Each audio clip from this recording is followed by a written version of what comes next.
नमस्कार, पंजाब केसरी में आपका स्वागत है। मैं हूं बलवंत अक्षक।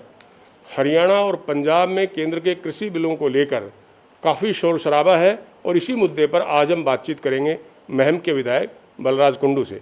कुंडू साहब, आपका स्वागत है। जी नमस्कार तकसी साहब। पंजाब ने विधानसभा में केंद्र के कृषि बिलों को लेके जी अपना कानून बना दिया है जी और उन्होंने कहा कि हम केंद्र के कृषि कानूनों को नहीं मानेंगे। जी एमएसपी का सजा का प्रावधान कर दिया, जो कि हरियाणा में मांग की जा रही थी। जी आप क्या कहेंगे पंजाब के इस कानून पर? देखिए, मैं पंजाब सरकार का जो उन्होंने ये कदम उठाया है और ये कानून बनाने का काम किया है, इसके लिए मैं उनका आभार व्यक्त करता हूँ, धन्यवाद करता हूँ। और हमारी भी ये शुरू से ये मांग रही है कि हरियाणा सरकार भी इसी कदम के तहत, हमने जो पिछले हाउस हुआ था उसमें भी जो मैंने प्राइवेट बिल अमेंडमेंट के लिए जो पुटअप किए थे, जिस पे चर्चा नहीं हुई, उसमें यही चीज़ें उसके अंदर हमने लिखी हुई थी, मैंने लिख के दी थी कि जो है किसान का एमएसपी जो रेट है उससे कम कोई ख़रीदता है तो उसमें अपराध की श्रेणी में लेकर सज़ा का प्रावधान होना चाहिए, जिसका अनुपालन जो है पंजाब गवर्नमेंट ने किया है। ये बहुत ही सराहनीय कदम है और आज पंजाब से सीख लेकर हरियाणा प्रदेश की सरकार को भी किसान, कमेरा वर्ग, छोटे व्यापारी, कर्मचारी और आड़ती की समस्याओं को देखकर इसी प्रकार का सेम कानून इस सत्र में पास करना चाहिए, इस पर चर्चा करके। और उसके लिए मैं आज दोबारा से कॉलिंग मोशन मैंने इन बिलों के लिए अभी वही दे के आया हूँ, कॉपी भी आपको दूंगा।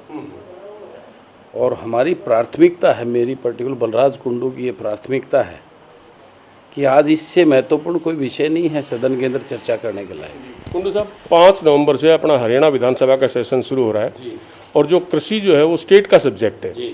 क्या आप चाहते हैं कि मुख्यमंत्री कैप्टन अमरिंदर सिंह ने जिस तरह अपने अधिकारों का इस्तेमाल करके और ये बिल पारित करवाया है, क्या आपको लगता है कि मुख्यमंत्री मनोहर लाल भी पड़ोसी राज्य पंजाब को देखते हुए कोई इस तरह का बिल पारित करवाएंगे? देखिए, मैंने तो अपनी तरफ से आज ये कॉलिंग मोशन में यही विषय रख के मैं दे के आया हूँ, इसको चर्चा करके पंजाब की तर्ज पे हमें ये बिल पास करना चाहिए और ये कानून का प्रावधान करके किसान की फसल की गारंटी लेते हुए हम इसमें अमेंडमेंट करके केंद्र सरकार को भेजना चाहिए। और मेरा ये मानना है, मैं निवेदन भी करता हूँ सभी पार्टियों के, सभी दलों के नेताओं के साथ में और सभी विधायक साथियों को भी, कि आज इस मुद्दे पर हमें पार्टीबाजी से ऊपर उठकर सभी को एक मत के साथ में इस बिल को पास करवाना चाहिए।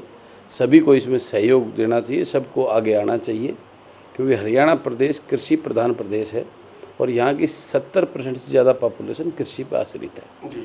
उससे जुड़े हुए मजदूर हैं, कर्मचारी हैं, छोटे व्यवसायी हैं जो इससे जुड़े हुए हैं। तो निश्चित रूप से हमारा ये धर्म और कर्म बनता है कि हम सब पार्टीबाजी से ऊपर उठकर किसान के लिए, मजदूर के लिए, खेतिहार के लिए, व्यापारी, आड़ती के लिए खड़े होकर पंजाब की तर्ज पर विधानसभा में इस बिल को पारित करवाने का काम करें।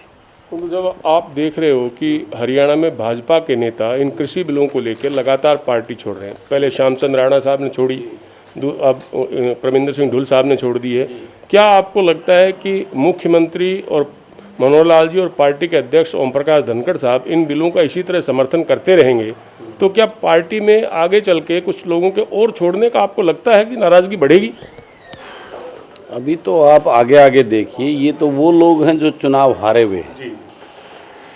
अगर सरकार ने ये बिल पारित नहीं किए, आने वाले समय में इनके विधायक जो है ना, बहुत सारे विधायक इस चीज़ के लिए तैयार हैं। और आपने अभी जो आज भी पेपर में आया हुआ है उसमें लगभग 14 बीजेपी के विधायकों ने इसका समर्थन करने की बात कबूली है। उसी तरह पे आप देखें, अगर ये नहीं किया इन्होंने हरियाणा सरकार ने, तो मेरा ये मानना है 20 से ज़्यादा विधायक जो भारतीय जनता पार्टी के विधायक हैं वो बगावत करके भारतीय जनता पार्टी के खिलाफ खड़े हो जाएंगे। ये जो कृषि कानून है, क्या इसका बड़ौदा उपचुनाव पर भी कोई असर होगा कुंडू साहब? इसका बहुत बड़ा असर है उसके ऊपर।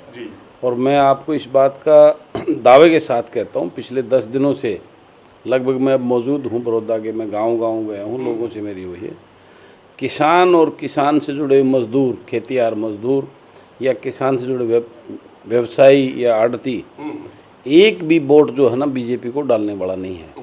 और मैं आपको दावा करता हूँ इस बात का कि बीजेपी 20,000 वोट क्रॉस नहीं कर पाएगी। लगभग उम्मीद है बीजेपी की जमानत जब्त होने वाली है, एक तरफा चुनाव उतरेगा और लोगों का ये पूरी तरह मन बन चुका है। अब ये चुनाव जो है ना कोई पार्टी का चुनाव नहीं रहा, ये लोगों का, किसान मजदूर का, मेरे वर्ग का चुनाव बन चुका है। और इसकी तरफ बड़ौदा की चुनाव की तरफ पूरे प्रदेश का किसान मजदूर और कमेरा वर्ग, आड़ती, व्यापारी देख रहा है। और पूरे प्रदेश से जिसकी भी जो जानकारी, रिश्तेदारी है, वो अपने सेल्फ इंटरेस्ट में जो है ना वहाँ अपने उनको बोल रहा है और लोग पूरी तरह मन बना के बैठे हैं। ये पूर्व मुख्यमंत्री भूपेंद्र सिंह हुड्डा और जो विपक्ष के नेता रहे अभय सिंह चौटाला, दोनों ने ये कहा कि बड़ौदा उपचुनाव का परिणाम आने के बाद भाजपा जसपा गठबंधन सरकार गिर जाएगी। क्या एक सीट हारने पर ऐसी स्थिति पैदा हो सकती है? मैंने अभी आपको बताया ना, लगभग 20 विधायक भाजपा के विधायक भाजपा को छोड़ने को तैयार बैठे हैं। अगर ये बिल में अमेंडमेंट नहीं किया तो आपको देखने को मिलेगा कि भाजपा के खुद के लोग ही भाजपा की सरकार को गिराने के लिए तैयार बैठे हैं। और ये निश्चित रूप से, इसमें कोई दो राय नहीं है कि ये जो काले बिल थोप कर और जिस प्रकार की नीति हरियाणा प्रदेश की मनोहर सरकार की है, आज जो है किसान के पास दाम नहीं है, युवाओं के पास रोज़गार नहीं है, आज मज़दूर के पास दिहाड़ी नहीं है, शिक्षा विभाग में टीचर्स नहीं हैं, अस्पताल में डॉक्टर नहीं हैं, यानी जिस प्रकार का हालात, जिस प्रकार के स्थिति हरियाणा प्रदेश के अंदर बनी हुई है, वो उससे आज हर वर्ग बहुत बुरी तरह त्रस्त है। और उसका नतीजा आपको देखने को मिलेगा। ये बड़ौदा चुनाव की वोट की चोट और उसके बाद जो एक बहुत बड़ा राजनीतिक भूचाल इस प्रदेश में आएगा, हरियाणा प्रदेश में, वो आपको बहुत जल्द देखने को मिलेगा। आपने कुंडू साहब ये कहा था कि बड़ौदा में आप पंचायती उम्मीदवार खड़ा करेंगे जी। और डॉक्टर कपूर नरवाल जो थे, आपने उनको समर्थन भी दे दिया था जी। बीजेपी से आप अपना समर्थन पहले ही वापस ले चुके हैं, तो क्या बड़ौदा में आप कांग्रेस उम्मीदवार की मदद कर रहे हैं इस समय? देखिए, इस टाइम कांग्रेस कोई विषय नहीं है जी। इस टाइम विषय सबके लिए है कि भारतीय जनता पार्टी के उम्मीदवार की जमानत जब्त करना मेरा पहली प्राथमिकता यही है। उसके लिए मैंने पहले भी आपको 2-3 मेरी प्रेस कॉन्फ्रेंस में कहा था, मुझे इस चीज़ के लिए अगर किसी के साथ भी खड़ा होना पड़े तो मैं उससे किसी प्रकार का कोई परहेज़ नहीं करूँगा। ये समर्थन, ये सपोर्ट बीजेपी को हराने के लिए है, कोई उसके लिए नहीं है।